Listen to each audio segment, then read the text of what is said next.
Milady, c'est la grande méchante de la littérature. Pour moi, les Trois Mousquetaires, ça a été des gens qui m'ont vraiment accompagné mon enfance, mon adolescence. Mais quand je le lis à 12 ans, pas un instant, je me pose des questions sur Milady. C'est 10 hommes sans aucun juge qui condamnent une femme quand on est jeune. Ça choque, mais on a un sentiment de justice. Je me rappelle, genre à 10-12 ans, on se dit « Ah bah c'est la bonne chose ». Est-ce qu'on peut dire aujourd'hui que tu aurais pu être la plume de Dumas? C'est un livre féministe, clairement. Mais c'est pas un livre contre les hommes. Est-ce que tu es d'accord avec Virginia Woolf lorsqu'elle dit dans l'histoire, presque toutes les femmes sont anonymes? Effectivement, la première fois que D'Artagnan a réussi à coucher avec Milady, ça nous choque pas du tout dans les Trois Mousquetaires. En fait, aujourd'hui, on peut le dire, c'est un...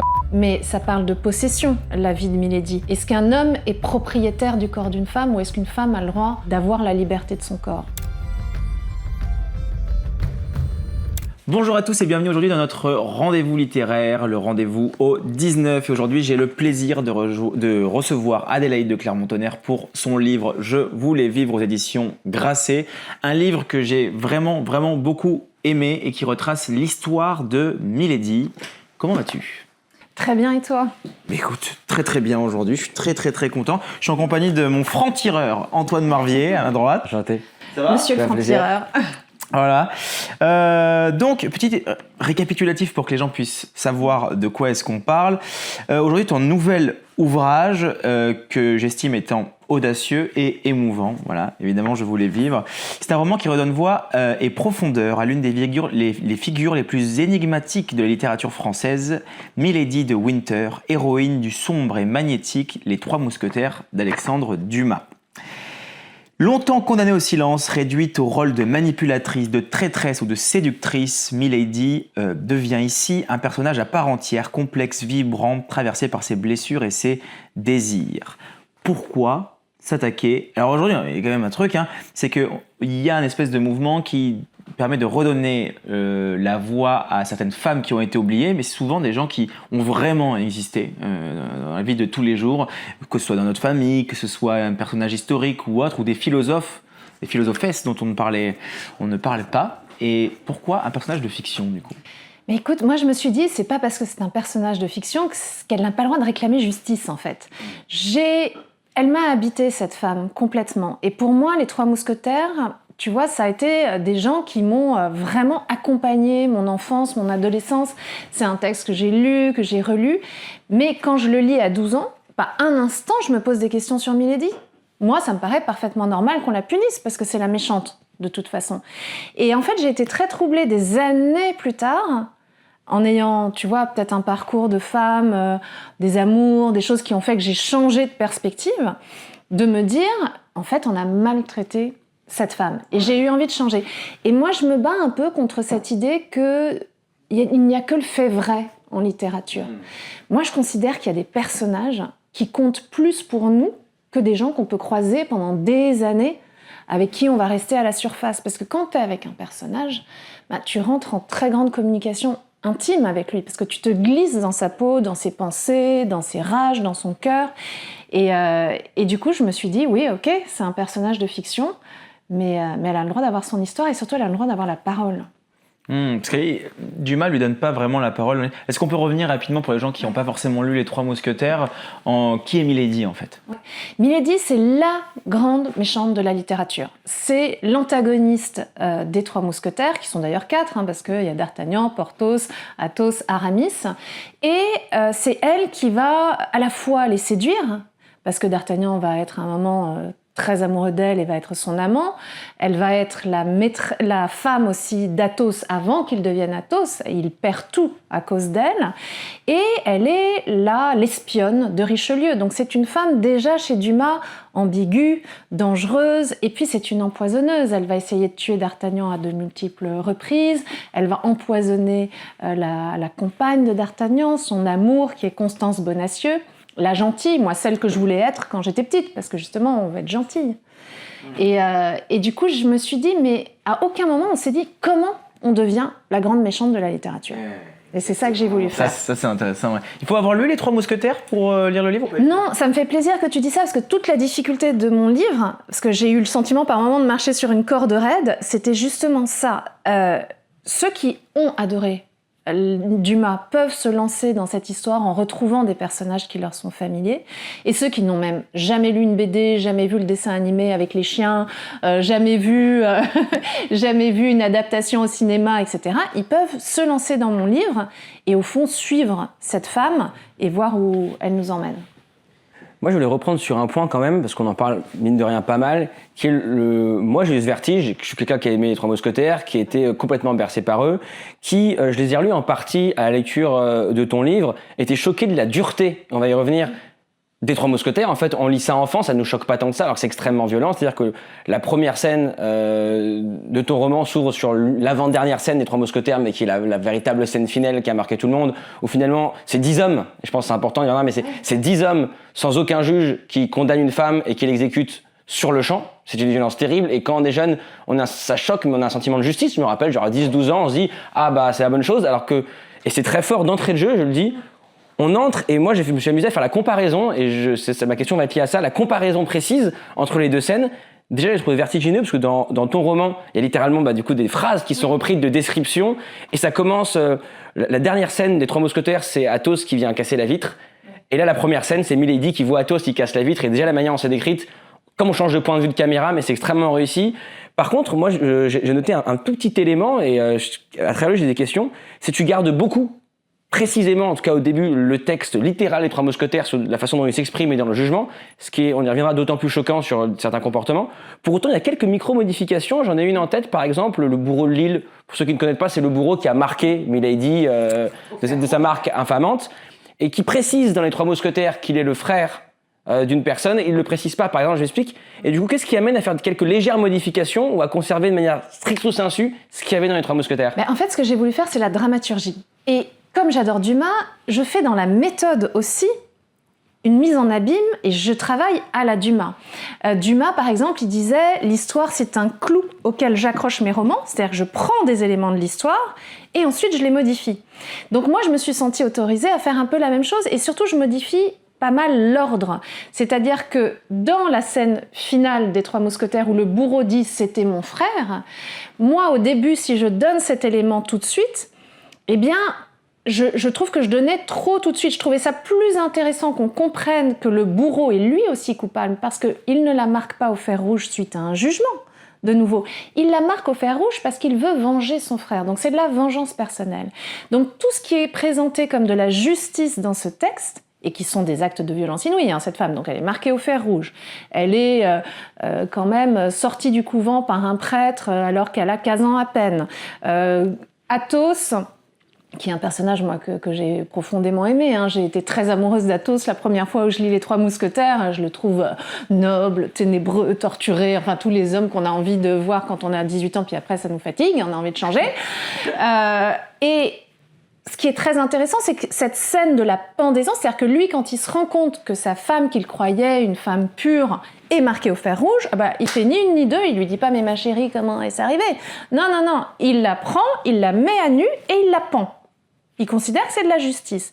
Sauf que comme c'est raconté à quelqu'un, c'est-à-dire que c'est Athos qui parle d'un ami, à D'Artagnan, à Soir de Beuvry, la scène, elle n'est pas donnée à voir.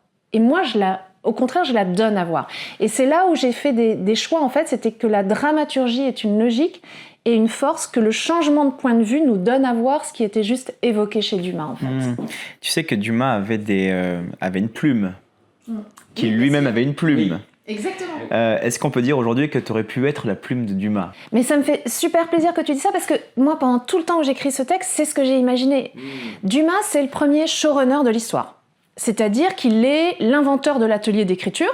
Il fait bosser Auguste Maquet et d'autres plumes. Ils font ses recherches, ils font des trames. Sauf que lui, et ça a été d'ailleurs prouvé, parce qu'après, il y a des gens qui ont dit « oui, mais en fait, c'est pas Dumas qui écrit ses livres ». Si, c'est Dumas qui écrit ses livres. Pourquoi ? Parce qu'après, il apporte son génie. C'est-à-dire qu'une trame totalement lambda, c'est comme si vous demandiez à ChatGPT « ok, écris-moi un chapitre ». Oui, d'accord, il y a une trame. Sauf que après, si tu veux arriver à ce qui est de l'écriture, il y a un travail sur les mots, il y a un travail sur le dialogue, il y a un travail sur le souffle, il y a un travail sur la chair. Et ça, c'est ce qu'il fait. Et donc moi, je me suis imaginé que j'étais une des écrivaines de l'atelier d'écriture de Dumas et que mon job à moi, c'était de déployer les personnages féminins. Comme finalement, parce que je pense que la comparaison est entendable, parce qu'on a une image un peu critique Je suis d'accord avec ça, du fait qu'il faut écrire. Comme dans les grands ateliers de peinture italiens à la Renaissance, finalement, le maître allait ajouter une touche, allait corriger le travail d'un élève, mais il y avait tout un ensemble de personnes qui allaient travailler sur une œuvre, et ça ne dérange personne de savoir que tel ou tel peintre célébrissime, en fait, a assez peu touché, in fine, sur une quantité de peinture déposée sur un tableau. Oui, Pourtant, c'est et lui le aujourd'hui, maître. si à la rigueur, on fait des recherches sur Internet pour vérifier des choses, s'il y a un documentaliste qui va aider un Dan Brown à faire ses recherches, est-ce qu'on va dire que c'est le documentaliste qui l'a écrit? Je crois pas. Mais cette idée de la propriété de l'écriture, c'est quelque chose de très ancien, en fait. Aujourd'hui, on a, à travers cet incroyable livre, évidemment, Je voulais vivre aux éditions Grasset, la chance de pouvoir découvrir la Milady de Adélaïde de Clermont-Tonnerre, qui, Milady a porté de nombreux noms, qui est la Milady de Dumas. Est-ce que c'est la même que la tienne ou est-ce que c'est encore une autre? Alors, la Milady de Dumas, c'est un personnage féminin à une époque où elles ont le second rôle. Moi, c'est un personnage féminin qui a le premier rôle. Donc, je fais une sorte de spin-off, en fait. Je déploie l'histoire à partir de ce qu'il a créé. Ma Milady à moi, on comprend quelles sont ses motivations. La Milady de Dumas, ce qui est fascinant, c'est que Dumas, il adorait ses personnages. Il se glisse vraiment dans leur peau. C'est pour ça qu'on aime Dumas, c'est que c'est charnel, c'est sensuel. Il met énormément de lui quand il écrit. Sauf que les femmes, ils restent un peu à distance. Les Trois Mousquetaires, c'est le plus grand roman d'amitié virile. C'est quand même 4 copains, un pour tous, tous pour un, inséparables, qui s'adorent, qui traversent des épreuves pas possibles ensemble. En revanche, les femmes, elles sont des objets de l'intrigue, des objets de désir, elles sont des personnages qui vont aider à l'histoire, mais à aucun moment ce sont des sujets. Donc moi, je passe de l'objet Milady, la femme désirable et dangereuse, la jeune sorcière, parce que c'est aussi, il y a toute la mythologie de la sorcière quand on y réfléchit, la jeune sorcière séduisante, à une femme qui veut juste être sujet de sa vie et qui veut juste vivre et mener sa vie comme elle l'entend, à une époque où en gros, soit on est religieuse, soit on est marié, et il n'y a pas tellement d'autres options. Mais, et même, j'ai trouvé personnellement qu'il y a vraiment dans le thème du roman la question de la femme-objet, avec, si je peux me permettre, toutes les variabilités. C'est-à-dire que au début, et je suis d'accord, je sais plus dans l'épilogue ou le prologue où vous en parlez, il y a je conseille que je sais pas si c'est le prologue, mais sur Dumas et ce que tu dis. Mais par contre, qui souligne un point, c'est qu'une fille de 13 ou 14 ans qui se fait enlever par un prêtre qui même à l'époque a fait 7 ans de séminaire, il y a un petit sujet sur la différence d'âge dont on parle beaucoup aujourd'hui, qui fait penser un peu à Lolita, d'une certaine manière, pour les grandes thématiques. Ensuite, il y a celui qui deviendra Athos, mais qui, en fait, littéralement, c'est très bien écrit, il y a des échanges de lettres qui sont rendus, que j'ai trouvé magnifiques, mais on rend bien, sous prétexte d'amour, le fait qu'elle n'est qu'un objet d'un désir personnel, égoïste, et qui l'amènera à être violent. Ensuite, elle se rend à la cour d'Angleterre, et finalement, différents personnages qui sont des agresseurs. On pense au duc de Buckingham, mais on rend bien ça. Et à la fin, on spoilera pas tout, mais il y a un personnage qui, lui, moi je trouve qu'il y a un côté un peu manuel aussi de bon apprentissage, de comportement. Ça, non, mais sincèrement, parce qu'à la fin, il a une histoire avec quelqu'un qui a un comportement qui est plus intelligent, qui est correct et qui est humain. Et ce qui rend l'histoire aussi dramatique. Mais ça me fait plaisir que tu dises ça, Antoine, parce qu'en fait, moi, c'est un livre féministe, clairement. Mais c'est pas un livre contre les hommes. Et je voudrais, justement, à travers tous ces personnages, montrer différentes possibilités d'être un homme et différentes possibilités de virilité. Et même Athos, qui a cette action extrêmement brutale, je lui donne une histoire. Ça vient pas de nulle part. C'est pas juste, un gros salaud. C'est pas du tout l'histoire. Et je voulais aussi montrer c'est pour ça d'ailleurs je dédie le livre à toutes les femmes qui nous ont précédées, à tous les hommes qui les ont défendus et aimés. Et je trouve ça hyper important de montrer que oui, il y a plein d'hommes absolument formidables. Et donc il y a son fils déjà, qui a peut-être le premier geste de réparation envers elle. Et il y a le personnage de Rochefort, que j'emprunte là aussi à Dumas, à qui moi j'adorais le rencontrer, Rochefort. Enfin, c'est juste, il est un incroyable combattant, il est noble, il est viril, sauf qu'il la comprend. Il ne la juge pas. Et ça, je trouve ça quand même important. Moi, j'ai une question. Tu dis que c'est un livre qui est féministe. Oui. Est-ce que pour toi, c'est un livre qui est engagé ou c'est un livre qui est politique ? Alors moi, c'est ni politique ni engagé. Moi, je suis dans la compréhension. Je trouve qu'on est dans une époque, tu vois, en ce moment. Alors, c'est pas que je la rattache à un mouvement politique, mais je trouve qu'on est dans une époque où il y a une haine qui se développe à nouveau. Il y a beaucoup de tensions, on le voit d'ailleurs sur les réseaux sociaux, c'est très difficile de garder quelque chose d'équilibré. Il y a une polarisation de la société où nous qui sommes le pays de la conversation, on est le pays de la conversation, c'est la France, cette idée-là, ça date du XVIIe. À savoir, là, au fond, d'opposer des idées, et même si on n'est pas d'accord, finalement, de traiter l'interlocuteur avec respect. C'est Voltaire qui dit « Je n'aime pas vos idées, mais je me ferai tuer pour que vous puissiez les exprimer. » Toutes ces choses-là. Or, aujourd'hui, ça se perd. Et la littérature, je suis engagée. Pourquoi ? Parce que je trouve que c'est le plus bel exercice d'empathie. Quand tu te glisses dans la peau d'un personnage, d'une femme, quand tu es un homme, tu apprends à comprendre une femme de l'intérieur. Et quand tu es une femme et que tu te glisses dans la peau d'un homme, ce que fait l'écrivain, mais ce que fait le lecteur, quand je me glisse dans la peau d'un D'Artagnan vieillissant, au siège de Maastricht, qui revisite sa vie et sa relation à Milady avec beaucoup d'introspection et de doute, ben j'apprends à comprendre ce qui a pu mener un homme à agir comme ça. Eh bien, cet exercice de nuance, d'empathie et de compréhension, je trouve que c'est un réservoir d'humanité et que les livres nous offrent ça encore à un moment où de moins en moins c'est possible. Ou une émission comme celle-là, où on prend le temps de parler. Ouais, bien sûr. Et justement, il y a deux passages en miroir, l'un qui est dit par D'Artagnan pour quel contexte et l'autre on est dans la tête de Milady, je vais les citer pour voir ce que tu en penses. Milady était à part, elle n'était ni femme ni homme, ou plutôt elle était les deux. Et c'est à quoi en miroir finalement elle vient répondre plus tard. Je n'avais ni l'abnégation des femmes, ni l'insouciance des hommes, et je restais entre deux mondes, entre deux sexes, inapte à faire partie de l'un comme de l'autre. Mais ce que je trouve important, c'est qu'on est tous multiples. On est très vite étiquetés. Tu vois, beau gars tatoué, intellectuel, passionné. Non mais tu vois, c'est très rapide, en gros, qu'on ait des étiquettes. Nous sommes incroyablement multiples. Le flot de nos consciences, il est infini. Et donc cette idée de nous réduire à une toute petite part de notre identité, je trouve ça absurde, qu'elle soit notre identité de genre, qu'elle soit notre identité de travail.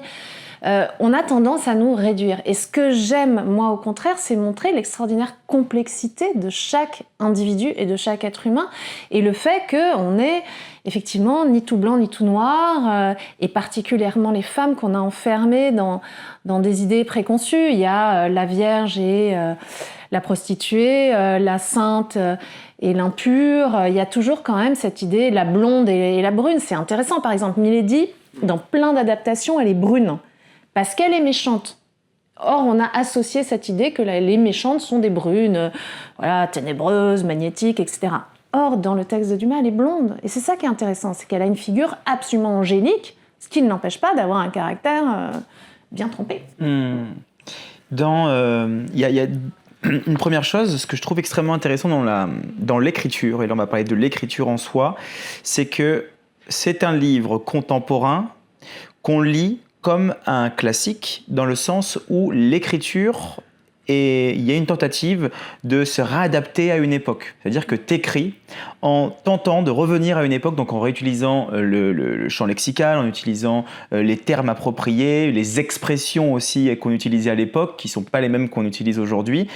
Peut-être pour certaines personnes c'est différent, mais en tout cas pas pour moi. Et ce qui se passe du coup, c'est que j'ai vraiment eu cette impression de me dire, tiens, j'ai l'impression de lire un Dumas parce que la langue est la même que celle d'un Dumas, en fait. Pas le style, la manière dans laquelle c'est écrit, mais toutes ces expressions et toutes les manières dans lesquelles on parlait à l'époque, quoi. L'ambiance de l'aventure aussi. Il y a des chevaux, ils s'arrêtent, ils boivent ce cataclysme, il y a le cuir. Oui, mais on retrouve du coup, on n'est pas dépaysé.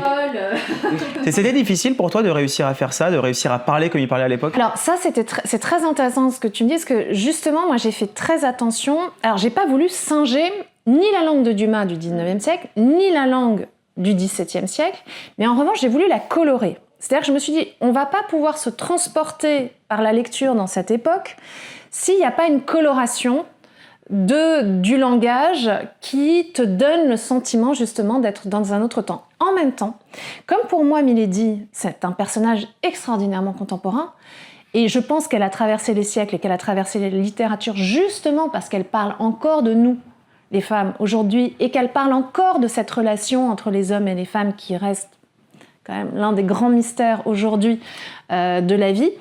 Du coup, j'ai voulu aussi utiliser une langue relativement moderne. C'est-à-dire que si vraiment on met page pour page, une page de moi à côté d'une page des Trois Mousquetaires, le texte authentique, il y a quand même, je pense, quelque chose de beaucoup plus dépouillé dans la manière dont j'écris que dans celle de Dumas. Mais, comme j'aime passionnément cet auteur, je crois qu'on l'aura compris, je voulais qu'il y ait un parfum, qu'il y ait une couleur, qu'il y ait un ressenti qui puisse donner ce sentiment d'un autre temps. Tu te rappelles de la première fois que tu as lu ton premier Dumas ? Oui, mais bien sûr. Mais moi, c'est un souvenir extrêmement fort. En fait, j'étais partie avec mes parents au Mexique, qui est un pays pour lequel j'ai une grande, grande affection. C'était la première fois que j'y allais. On part 2 mois là-bas parce qu'ils avaient des choses à y faire. Et j'étais déjà une lectrice, mais vraiment vorace. Et j'oublie de prendre des livres. Donc je suis on ne peut plus malheureuse. Le seul livre en français, parce que je ne parlais pas à 12 ans suffisamment bien espagnol pour lire en espagnol, le seul livre en français qu'on trouve, c'est un gros bouquin comme ça, toilé, la trilogie de Dumas. Et du coup, littéralement, pendant 2 mois, parce qu'on a passé 2 mois là-bas, dans un coin complètement perdu, je lis de la première à la dernière page ce texte, et dès que j'ai terminé, je recommence. Et encore, et encore, et encore. Donc je le connaissais absolument par cœur. Mais ce qui m'a beaucoup troublée des années plus tard, c'est que j'ai pas eu un seul mouvement d'empathie envers Milady. Moi, je suis une petite fille, je cherche des modèles féminins. J'aurais pu me dire quand même, oui, ok, elle est la méchante, mais enfin, pas mal. Elle se bat, elle est écoutée de Richelieu, elle est puissante, elle est désirée. Mais non, moi, j'ai pas remis un instant en doute, alors que j'étais une petite fille trop sensible. Donc j'ai toujours détesté le spectacle de l'humiliation, j'étais un peu à fleur de peau. Non, ça m'a pas traversé l'esprit. Et c'est ça qui m'a le plus choquée, je crois, quand des années plus tard, j'ai... Il faut quand même une certaine forme de recul. Je veux dire, c'est pas évident de se dire... parce qu'en dehors, et on y reviendra après, mais en dehors du problème de la place de la femme dans cette société à l'époque, dans ce récit, dans cette histoire très masculiniste, en fait, en quelque sorte, hein, c'est le problème du mal. Oui. C'est la question du mal, parce que c'est une généalogie du mal, mais en dehors de ça, c'est que est-ce que tu tentes pas peut-être d'excuser des choses qui sont inexcusables en donnant la voix à Milady ? Alors, je n'excuse pas, parce que elle reste, c'est-à-dire, j'en fais pas une sainte, hein. Et je n'en fais pas une victime. C'est même le bandeau du titre, qui est une phrase que j'adapte de Dumas. Milady n'est pas une femme qui pleure, elle est de celles qui se vengent. Donc, elle empoisonne Constance, oui. Elle a des réactions d'une violence terrible. Elle va même, je lui rajoute même un crime, puisque je lui rajoute le crime de ceux qui ont commis la toute première offense dans sa toute jeune vie. Donc, je ne vais pas du tout l'exonérer. Simplement, sans doute suis-je idéaliste, mais je ne crois pas au mal absolu. Je ne crois pas qu'on est mauvais. Tout comme on ne naît pas femme, on le devient. Je pense qu'on ne naît pas mauvais, on le devient. Et c'est ça que j'ai envie de savoir. Parce que, encore une fois, je suis dans une quête de compréhension de l'autre. Et moi, c'est ce qui m'anime en tant qu'écrivain. Qu'est-ce que les gens ont dans le cœur ? Qu'est-ce qui les fait agir ? Qu'est-ce qui les fait souffrir ? Qu'est-ce qui explique qu'ils sont comme ils sont ? Et par contre, il y a un thème qui est un peu transverse pour le coup à l'œuvre, qui est justement celui sur le bandeau, celui de la phrase que tu viens de citer, qui est celui de la vengeance. Oui. Et la question reste ouverte, parce que Milady se venge des auteurs des crimes atroces qui ont été commis sur sa mère et ses proches lorsqu'elle était extrêmement jeune, et qui d'ailleurs sont le premier crime de sa vie. Mais derrière, elle se venge, et puis il en retire pas vraiment grand-chose. Et ça me fait penser à une phrase de Kundera, je veux savoir si tu es plus ou moins d'accord avec lui, qui dit, je crois à peu près, l'oubli jouera le rôle de la réparation, du pardon ou de la vengeance. Rien ne sera pardonné, rien ne sera vengé, mais tout sera oublié. Mais je pense qu'il a raison. Et je pense que l'oubli, ça c'est aussi une dimension de Nietzsche. La force de l'homme, c'est sa capacité d'oubli. Et elle se pose ces questions, Milady. Est-ce que, au fond, le pardon, on le fait de guerre lasse ? Est-ce que c'est noble de pardonner ?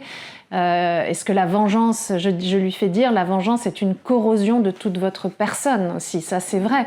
Et donc toutes ces questions-là, effectivement, je me les pose. Et je pense que l'oubli, et encore plus le pardon, c'est-à-dire l'oubli volontaire des offenses, est sans doute la chose la plus noble. Et c'est drôle parce que moi, il y a une question que je te pose. Hein, ça me fait rire parce que je pensais à un truc en même temps que tu parlais, ça me fait marrer. Je me dis, c'est fou que nous, on adore les récits de vengeance. C'est vrai, on adore ça. Alors, oui. Monte Cristo, ça a cartonné parce que il y avait cette vengeance. Dans le cinéma Gladiator à l'époque. Ah, exactement. Qui est The Vengeance. T'as plein de films qui ont été des blockbusters énormes parce que ça traite de vengeance, et puis c'est le sujet où tous on est profondément possédés avec la personne, c'est de dire ok, il faut, quitte à le pousser à se venger, quoi. Est-ce que tu as une idée de ça? Est-ce que tu as exploité ça dans ton œuvre? Alors moi, d'abord c'est un thème ultra dumasien. La vengeance, tu as cité Monte Cristo, tu as raison. Ce qui est intéressant, c'est que Milady, c'est écrit juste avant Monte Cristo, et il lui donne déjà, elle est un peu une préfiguration de Monte Cristo, puisqu'il lui donne cette volonté de vengeance. Et moi, je me suis dit, mais pourquoi la vengeance, c'est à ce point-là omniprésent chez Dumas? Et je pense que j'ai compris, parce que je ne sais pas si vous connaissez l'histoire du père de Dumas, qui est une histoire mais incroyable. Le père de Dumas, il est métis, il est fils d'une esclave et d'un marquis français. Il a vécu un traumatisme absolu parce que son père a vendu sa femme et c'est une partie de ses enfants pour payer son retour en France, et il n'a ramené que son fils. Enfin, il n'a gardé de l'argent que pour faire venir son fils. Il devient le premier général métis de l'armée française, compagnon de Napoléon, extraordinaire guerrier. Et il est complètement lâché par Napoléon. Il va être ruiné.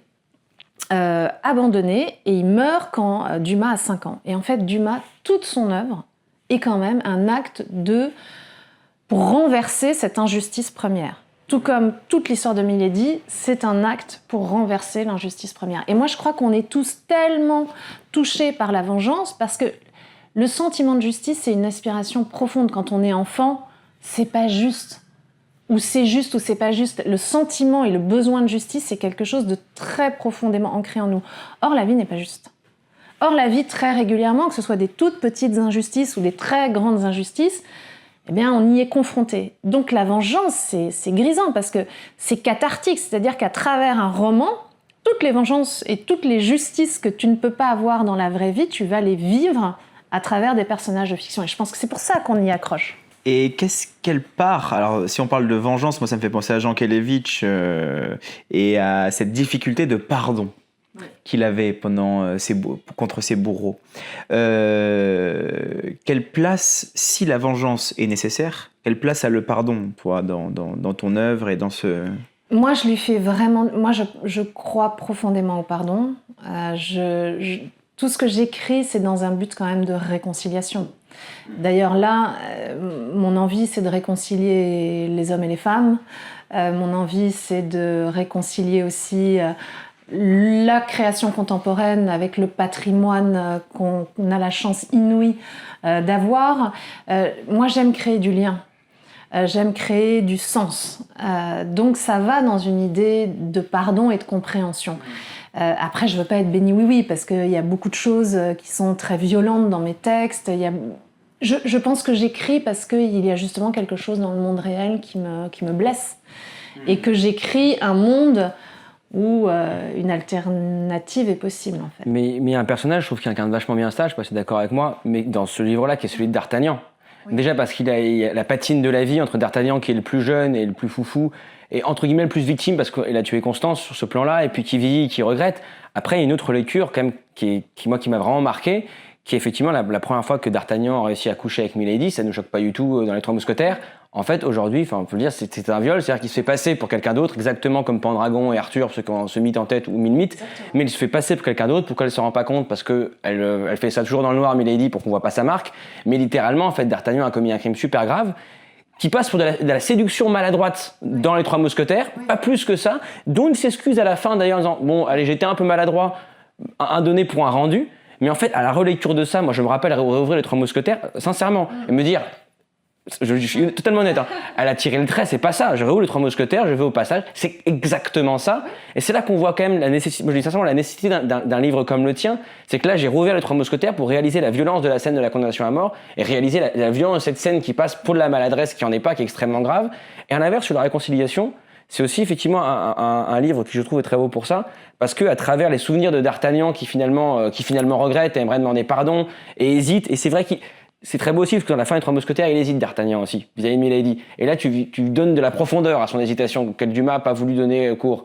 Mais c'est très intéressant sur ce personnage, parce que t'en penses, mais qui vient réconcilier un peu les deux, alors même quand même on réalise la gravité de ce qu'il a commis. Oui, alors ça me fait plaisir que tu le vois, parce que moi non plus, quand je lis Les Trois Mousquetaires, je le vois pas. Si on y réfléchit, D'Artagnan, bon, il est amoureux de Constance. Elle est enlevée, il la cherche un peu, il la trouve pas. Finalement, il croise Milady, il se dit elle est quand même canon, donc il a envie de la séduire. Entre-temps, il rencontre la bonne de Milady, il se dit elle va peut-être pouvoir m'aider à la séduire, donc il couche aussi avec la bonne, et pour séduire Milady, il se fait passer pour un autre, puisque Milady fait toujours l'amour dans le noir, puisqu'elle veut pas qu'on voit sa marque. Et donc, si on regarde, on peut pas dire qu'il a un comportement exemplaire, et la manière dont il obtient les faveurs de Milady au départ, t'as vraiment raison, c'est un viol.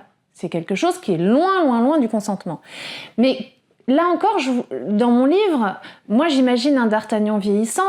À l'âge des Trois Mousquetaires, il est à l'âge des certitudes. Il est très jeune, il est très fougueux, et l'âge des certitudes, c'est... quand on a 20 ans, on croit qu'on a tout lu, tout vu, tout bu, tout compris, et on a des jugements parfois très durs sur les autres.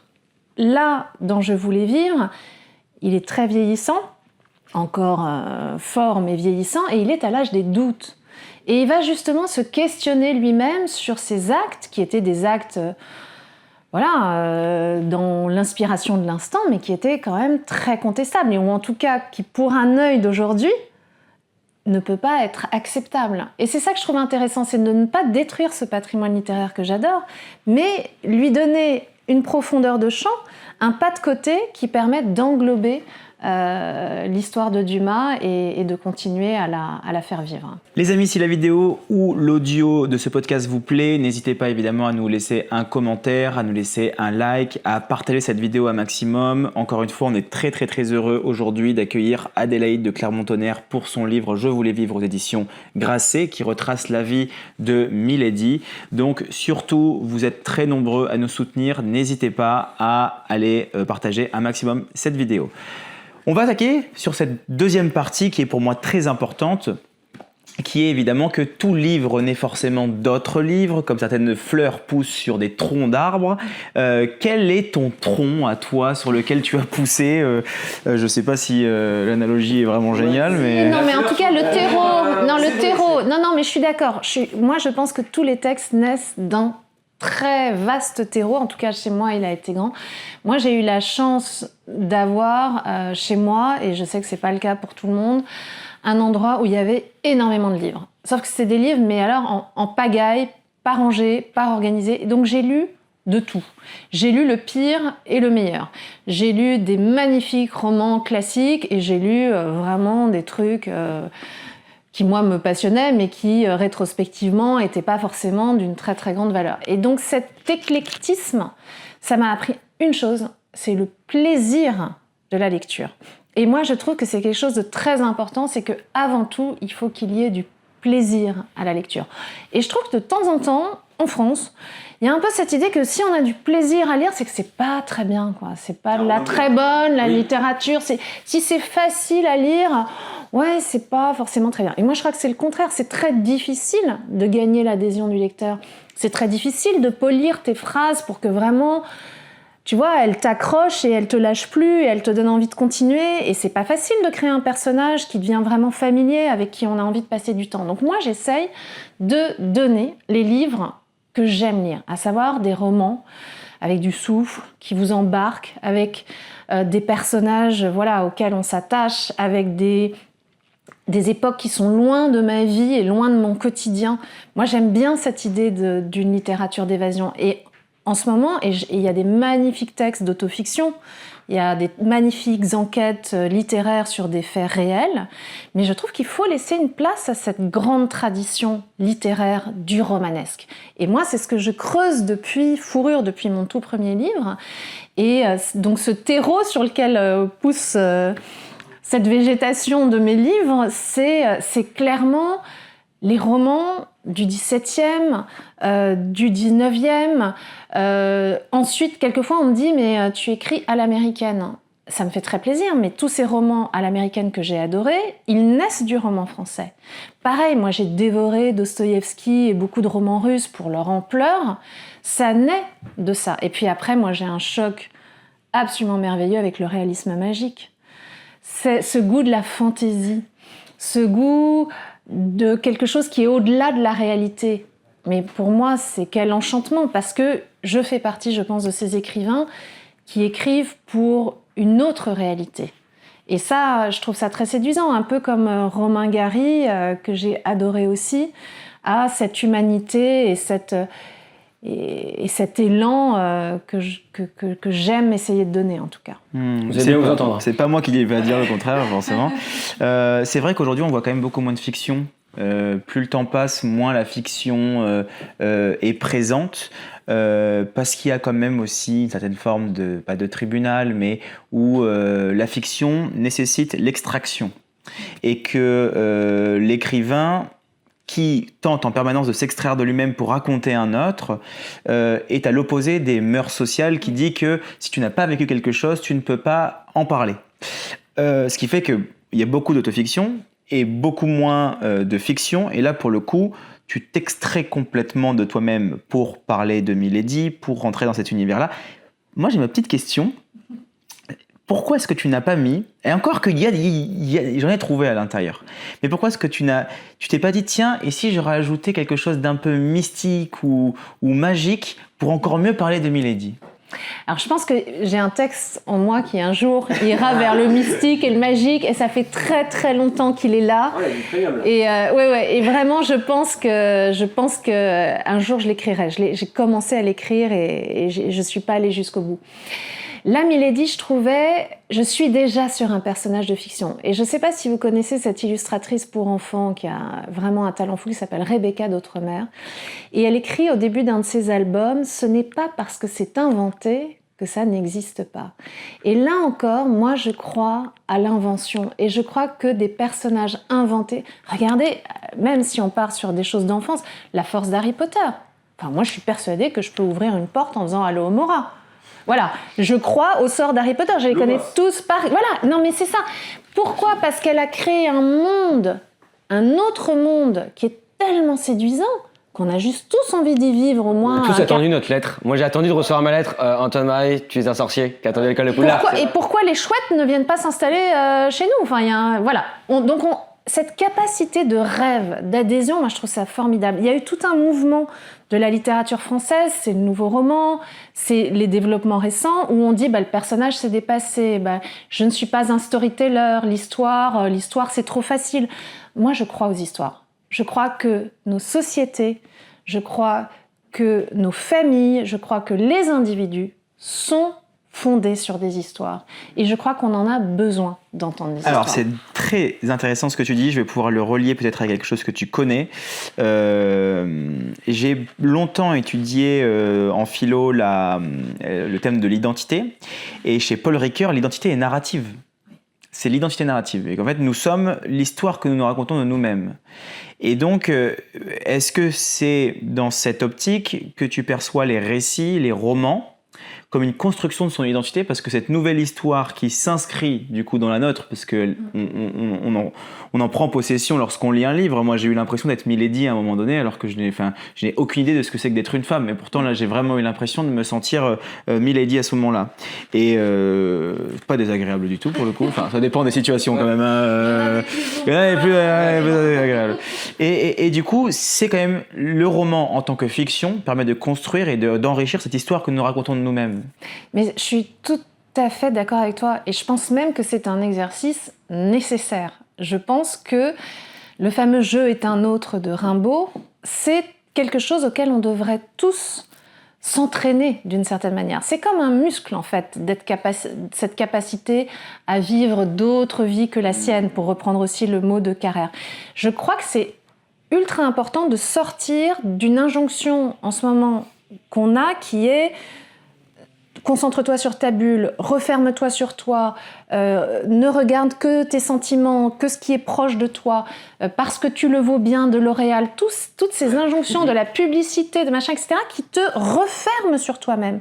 Or moi, je crois profondément que le fait d'être refermé sur soi-même, non seulement ça rend pas heureux, contrairement à ce qu'on dit, mais ça crée en ce moment une tension entre les êtres qui devient très difficilement supportable. Et je crois que et l'épanouissement personnel, et et le lien et le vivre ensemble naissent de cette capacité à être autre. Complètement. On parlait des influences, on a parlé rapidement de Garcia Marquez. Tu sais aussi que Zweig te plaisait. Moi, il y a un texte de Zweig qui me faisait penser, ne serait-ce que par le titre, parce qu'il est très parlant, mais qui est un peu l'exercice de Milady, je trouve, enfin de Je voulais vivre, pardon, sur Milady, qui est 24 ans à la vie d'une femme. Où c'est un jeune homme qui va se faire le porte-parole à travers l'écrivain, mais en tout cas l'oreille attentive de quelqu'un qui n'a jamais pu exprimer son point de vue, sa complexité, et son remords et ses doutes. Mais moi, j'ai pensé à ce texte-là. Mais qu'est-ce qui, du coup, chez Zweig, qui pour le coup est quand même très différent du réalisme magique, même si c'est un roi de la fiction, te plaît autant?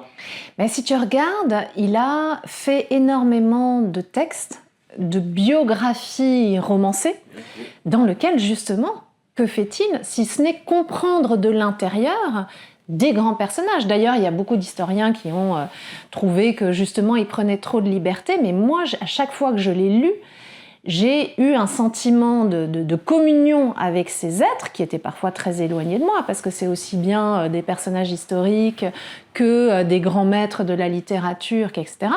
Et ça m'a beaucoup touchée. Et il y a un autre texte de Zweig, moi, qui m'a marqué à vie, et je trouve que tout le monde devrait le relire en ce moment, c'est Souvenir d'un Européen. Il l'écrit pour raconter sa jeunesse européenne, pour raconter un moment avant la guerre de 14. Quand on est dans ce terreau de communion entre pays où on est quand même un continent de culture, d'art, d'histoire, de patrimoine. Et lui a cette passion de la culture qui fait qu'il en est un jeune homme extrêmement idéaliste. Et ça va être absolument brisé par la Première Guerre mondiale qui casse finalement complètement l'harmonie sur ce continent et qui va être suivie d'une guerre encore pire qui est, je ne sais pas si on peut comparer la gravité des guerres, mais qui est la Deuxième Guerre mondiale. Il supportera tellement pas que, réfugié au Brésil, il se suicide. Et il écrira un roman en miroir, un livre en miroir, c'est Le Monde d'hier. Exactement, c'est ça, c'est Le Monde d'hier, Souvenir d'un Européen. Avant la première et juste avant la seconde, mais je vois la seconde, effectivement. Exactement, et quand on voit en ce moment, qu'est-ce qui se passe? Malheureusement, on a eu la chance inouïe de vivre des années de paix incroyables, mais là on voit bien que les conflits sont en train d'arriver de nouveau, que la discorde est en train d'arriver de nouveau. Il y a même quand même des côtés un peu vertigineux de ce qu'on est en train de vivre. Moi, je trouve qu'un texte comme celui-là, il est ultra nécessaire. Le Monde d'hier, Souvenir d'un Européen. Le Monde d'hier, Souvenir d'un Européen, un texte qu'il faut absolument lire, que je n'ai pas lu, qu'il faut que je lise aussi. Tu vas beaucoup aimer. Tu vas vraiment... Parce que d'abord, c'est magnifiquement écrit. Et en plus, tu rentres dans ce personnage de Zweig de manière merveilleuse. Moi, c'est un texte que j'ai vraiment, vraiment aimé. Zweig parle aussi de Mary Stuart, et lorsqu'il parle d'elle, il dit « Elle a toujours vécu plus qu'elle n'a pu supporter ». Est-ce que cette phrase, elle peut aussi s'appliquer à Milady? Je l'avais oublié, cette phrase, sincèrement, tu sais, toi, ou peut-être même que je ne l'avais pas notée, mais c'est exactement ça. C'est exactement ça. Et c'est pour ça que j'ai dédié ce livre à toutes les femmes qui nous ont précédées. Moi, je suis très émue des femmes qui nous ont précédées, de ce qu'elles ont accepté, de comment elles ont pu se créer des espaces de liberté, de comment elles ont essayé, malgré tout, d'être elles-mêmes.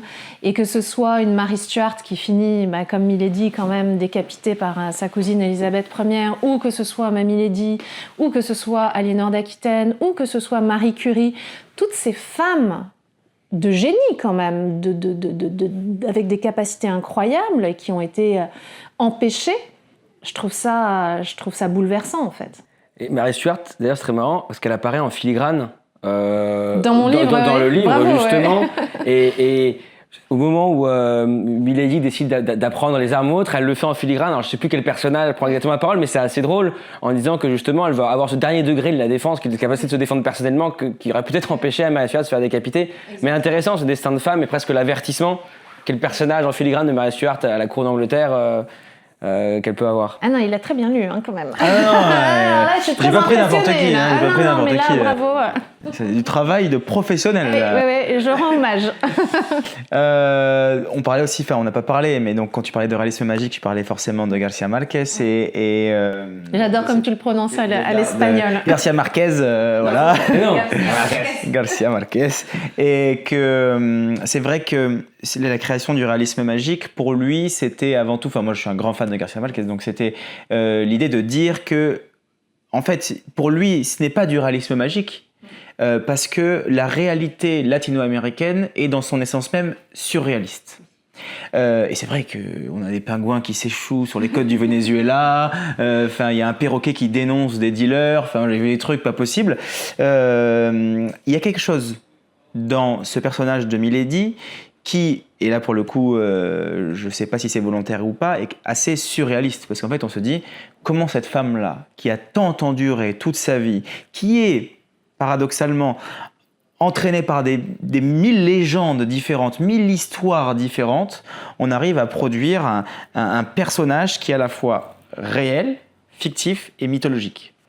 Et c'est fascinant ce parcours, parce que c'est vrai que moi j'emprunte Milady à Dumas, qu'il a emprunté lui-même à Courtille de Sandras. C'était quelqu'un un romancier qui avait écrit 100 ans plus tôt les mémoires de Monsieur d'Artagnan, dans lequel il y a déjà une Milady espionne, et ça s'écrit M-I-L-E-D-I. Et il va, lui, Dumas, inventer ce personnage qui nous a quand même tous profondément marqués, bien que ce soit un personnage secondaire. Et le personnage de Milady, la première Milady, est elle-même empruntée à un personnage historique qui s'appelait Lucillet, qui était la fille d'un comte qui avait été compromis en Angleterre dans un complot d'empoisonnement déjà, et qui vole justement, elle est la maîtresse de Buckingham, et elle vole à Buckingham, Premier ministre du roi, des diamants de provenance royale parce qu'il l'a trompée. Et c'était une espionne double, quadruple. C'est-à-dire que Milady, c'est presque de la gnognotte en comparaison, tellement elle était retorse. Et j'ai trouvé ça fascinant, ce feuilletage, parce que pour moi, c'est ça aussi la littérature. C'est le feuilletage des textes qui fait que, encore aujourd'hui, certains personnages arrivent à incarner des questions éminemment contemporaines. Parce que, on l'a un peu évoqué, mais ça parle de possession, la vie de Milady. Est-ce qu'un homme est propriétaire du corps d'une femme, ou est-ce qu'une femme a le droit d'avoir la liberté de son corps? Première question, malheureusement, cruellement d'actualité. C'est le plus grand féminicide de l'histoire de la littérature, Milady. Question cruellement d'actualité. On a parlé de la question du consentement et du viol. Donc toutes ces questions-là sont enfermées dans une histoire du XVIIe siècle, elle-même reprise par un fabuleux romancier du XIXe, et que moi, je déploie encore aujourd'hui. Fabuleux écrivaine du XXIe siècle. Chacun son siècle. On va passer à la dernière partie, qui sont, on pourrait parler des heures et des heures. Malheureusement, on n'a pas assez d'une journée pour pouvoir... C'est déjà rare de pouvoir parler autant d'un livre. Moi, j'adore votre format. Tant mieux, ça nous fait plaisir. On est mal entouré avec Antoine, on n'a pas beaucoup de chance, mais on va faire comme on peut. Voilà. Les gens me pardonneront. C'est épuisant. 3 par jour. Petit jeu, d'accord ou pas d'accord, avec telle ou telle citation. Le but est de savoir un petit peu plus ce qui se cache dans tes arrière-pensées. D'accord ou pas d'accord avec Alexandre Dumas, lorsqu'il dit « J'aime la réalité qui fait rêver et le rêve qui paraît réel ». Ah, totalement d'accord. Totalement d'accord. Moi, le plus beau compliment qu'on puisse me dire, c'est soit « Mais en fait, elle a existé, non, Milady ?» Voilà, ça déjà, j'adore. Ou que ça m'est arrivé d'ailleurs pour mon tout premier roman, Zita, une très grande critique littéraire qui a dit le personnage historique de Zita Chalitzine, alors que je l'avais inventé entièrement. Alors là, je l'ai gardé encadré, mais vraiment comme un compliment. Alors j'ai vraiment une question là, d'ordre personnel un peu.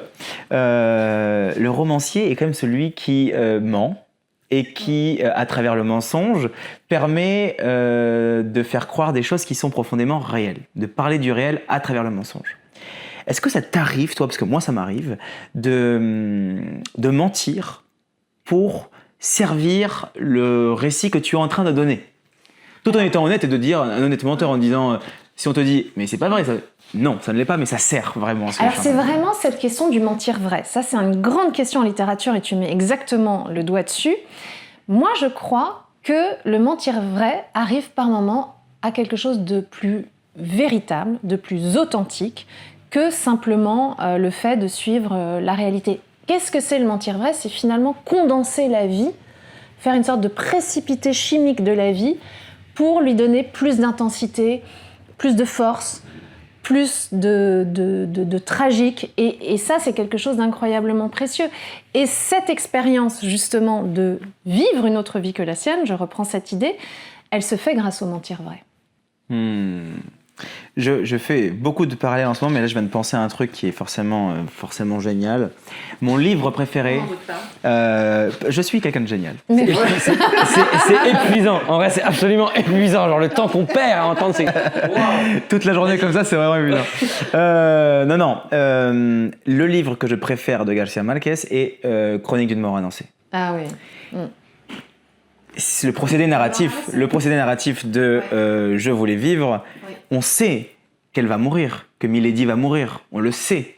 Et pourtant, le but du livre, c'est de savoir comment est-ce qu'elle en est arrivée à aujourd'hui. Et c'est exactement la même chose que Santiago Nassar lorsqu'il est... Exactement. Et t'as raison. Et t'as une autre chose, moi, qui m'a marquée, c'est Sartre qui écrit « Une histoire commence par la fin ».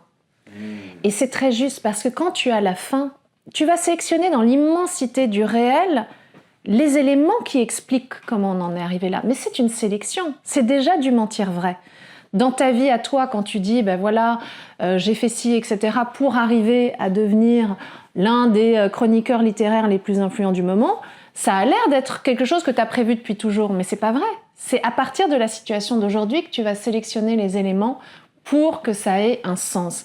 Et c'est pour ça que c'est puissant, la littérature, c'est que ça donne le sentiment d'un sens. Or, nous cherchons tous le sens de nos vies. Et au contraire, on est face à une incertitude terrible. Et donc, je trouve ça... oui, c'est exactement Chronique d'une mort annoncée. Mais je vois, il y a aussi un truc que moi je trouve génial dans le roman, qui est un peu différent de ce qui s'est dit jusqu'alors, mais qui est aussi Milady... c'est un peu un rouage narratif aussi. C'est-à-dire que c'est parce que elle agit comme un négatif, le yin et le yang, elle est purement méchante, qu'elle fait avancer l'intrigue. Et c'est très fort parce qu'il y a la question que c'est une femme et que du coup, on permet de faire porter tout le poids du monde et un rouage narratif uniquement négatif pour faire avancer l'histoire des trois mousquetaires, ces quatre compagnons sympas et virils. Mais finalement, on la connaît très peu. D'ailleurs, une des seules scènes où elle parle en dehors d'une intrigue, les trois mousquetaires, ça passe pas du tout le test de Bechdel, par exemple. Genre, mais très très très loin. C'est la scène à la fin où elle parle à 10 hommes et où elle s'explique dans 3 phrases, mais sinon il y a quasiment rien sur Milady en dehors d'interactions nécessaires à faire avancer l'intrigue. Et je trouve ça assez fort d'avoir fait de ce qui est aussi un rouage de narration. Je pense très fort à La Grande Méchante de faire avancer les 4 gentils qui eux ont une discussion au coin du feu, Athos, D'Artagnan, et d'en faire un personnage à part entière qui mérite une histoire et une narration très forte. Mais je trouve que c'est aussi une autre manière de voir les choses qui est du rouage narratif de Dumas. On en fait aussi un personnage et là c'est infini en fait de la littérature. Mais en fait j'en fais une femme, véritablement. C'est-à-dire qu'au lieu d'être juste effectivement un élément de l'intrigue, elle devient une femme complète. Et ce qui est marrant, et moi ça me fait rire, parce que on parlait de Chronique d'une mort annoncée, moi je me fais engueuler par certains lecteurs, pas beaucoup, mais qui viennent en disant mais comment vous avez pu lui faire ça ? Quand même, mais vraiment, mais moi je l'aimais, Milady. Pourquoi vous n'avez pas essayé de la sauver ? J'ai dit, mais tout le livre naît de ça. Tout le livre naît du scandale et de la honte que j'ai ressentie tout d'un coup en me disant, mais comment j'ai pu lire cette scène sans me dire que c'était un scandale. C'est Oedipe, c'est l'idée de la prophétie quand même. Les gens ont une prophétie, c'est surtout qu'elle ne se réalise pas. Oui. Et lorsqu'elle se réalise, alors qu'ils sont au courant depuis le début, sont étonnés de la voir se réaliser. C'est passionnant. Est-ce que tu es d'accord avec Mario Vargas Llosa lorsqu'il dit « La littérature est une rébellion contre les insuffisances de la vie ». Ah, totalement. Moi, je suis intégralement là-dedans. C'est ce que je disais, c'est-à-dire que quand on est peut-être trop sensible, quand on est épris de justice, quand on est encore très enfantin, finalement moi je suis peut-être encore très enfantine, il y a des incohérences de la réalité, il y a des injustices de la réalité, il y a des duretés de la réalité que je ne supporte pas et du coup j'invente des histoires pour emmener avec moi des lecteurs dans un monde parallèle. Alors je dis pas qu'il est plus tendre, mais c'est moi qui dirige. Est-ce que tu es d'accord avec Virginia Woolf lorsqu'elle dit dans l'histoire presque toutes les femmes sont anonymes. Mais c'est très vrai. Ça a mis beaucoup de temps avant qu'on reconnaisse la part des femmes dans l'histoire. C'est fou d'ailleurs hein, quand on y pense. Moi, quand j'étais petite et qu'il y avait cette fameuse bibliothèque dans laquelle j'ai pioché très très abondamment, il n'y avait pas Virginia Woolf, il n'y avait pas Colette, il n'y avait pas George Sand, il n'y avait pas tous ces gens-là. Parce que il y avait quand même cette idée que la littérature, la création, l'histoire étaient des possessions des hommes. Il n'y avait pas Catherine de Drusy, il n'y avait pas... voilà. Et je suis contente que maintenant, les petites filles et les petits garçons... D'ailleurs, pardon, je vais vous dire un truc, c'est ma fierté de mère, là. Ouais. J'ai un petit garçon à qui j'ai commencé un livre, justement, que j'avais trouvé dans cette fameuse bibliothèque. J'avais un gros livre d'histoire et je commence à lui lire ça, etc. Et au bout de 5 minutes, il me dit « Maman, mais tu sais, ton livre est très ennuyeux. Il n'y a que des rois, il n'y a pas de reines. » Et ben moi, je me dis que, voilà, on est en train de progresser. C'est bon. On a le dernier personnage de Je voulais vivre, au top du top. Il y a une ouverture dans Je voulais vivre. Elle a un fils, Milady. Exactement. Et qui est d'ailleurs dans Dumas aussi. C'est ça qu'on oublie, c'est-à-dire que dans Dumas, il idolâtrait sa mère. C'était vraiment, il a été élevé par elle seule, son père était mort très jeune. Il fait de Milady une mère, et pourtant, on ne voit même pas apparaître son enfant avant le moment où il est devenu jeune homme et il va vouloir la venger. Ouais, c'est vrai. Encore des histoires de vengeance, encore et toujours. Ouais.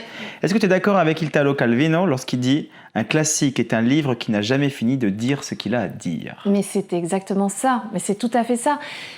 Les Trois Mousquetaires, c'est l'œuvre la plus féconde de l'histoire de la littérature, adaptée, réadaptée, réadaptée, et il y a encore des choses à dire. Et ça, c'est absolument magique. Et moi, Italo Calvino, c'est...